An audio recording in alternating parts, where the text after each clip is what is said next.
Leo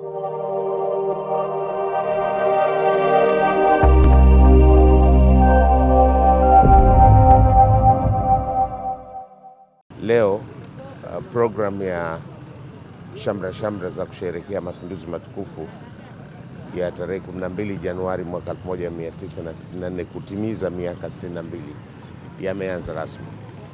Leo tarehe 22 mwezi wa 12 tumeanza sherehe zetu hizi kwa usafi wa mazingira katika maeneo mbalimbali ndani ya visiwa vyetu Unguja na Pemba. Sasa kwa bahati nzuri mimi nimebahatika kuwepo hapa katika soko la Chuini, na kama tunavyoona wananchi mbalimbali, vijana, wazee, wote tunashughulika kwa pamoja kuweka usafi wa mazingira katika soko letu hili, ikiwa ni sehemu ya shamra hizo za mapinduzi matukufu. Kinachohitajika hivi sasa ni usafi. Sasa nikisema usafi ni kwamba usafi unahitajika wa kila siku, na wananchi lazima tuhamasike kuhakikisha kwamba mazingira tunayokaa, tunayofanyia biashara yanakuwa safi. Hilo jambo muhimu sana, kwa sababu usafi mbali ya kuweka haiba nzuri lakini pia usafi ni afya. Sasa mimi wito wangu kwa wananchi, watumiaji wa soko na wote sisi wananchi, tuhakikishe kwamba hili tukio tunalofanya hapa lisiwe na la kila mwaka, lakini liwe la kila siku. Kila siku, kila mtu anapofanyia biashara yake hakikishe kwamba usafi unakuwa ndani ya damu yake. Anahakikisha muda wote usafi wa mazingira unawekwa, majani yanayoota yanakatwa, taka hazitupwi ovyo.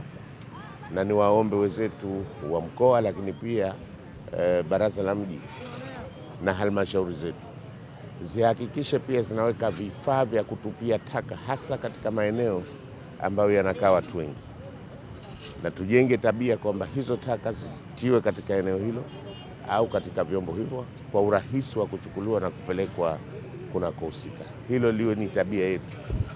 Lakini la pili ninaloliomba, na hasa hili nalielekeza kwa mkoa.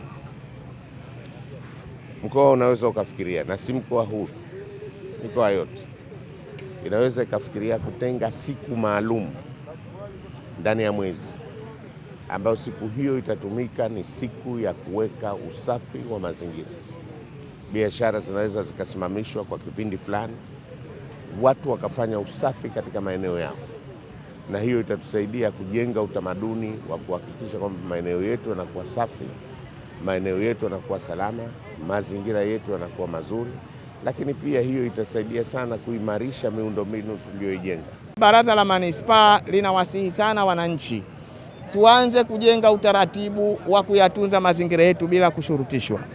Tunazo sheria nyingi za kusimamia mazingira, ikiwa ni sheria za adhabu za papo kwa papo, lakini sisi huwa hatupendelei sana kuanza kuzitumia sheria wakati suala la kuliweka usafi eneo lako ni suala lililozungumzwa hata na vitabu vyetu vya dini. Kwa mantiki hiyo, nitumie tena nafasi hii kuwaomba wananchi tushirikiane pamoja kuhakikisha kwamba tunaiweka manispaa yetu katika mazingira ya usafi, tunaliweka baraza letu katika mazingira ya usafi, tunauweka mji wetu katika mazingira ya usafi, lakini hali kadhalika tunaiweka Zanzibar yetu katika hali ya usafi. Wakati huo tukiwa tunaamini Zanzibar bila ya uchafu ni kitu kinachowezekana.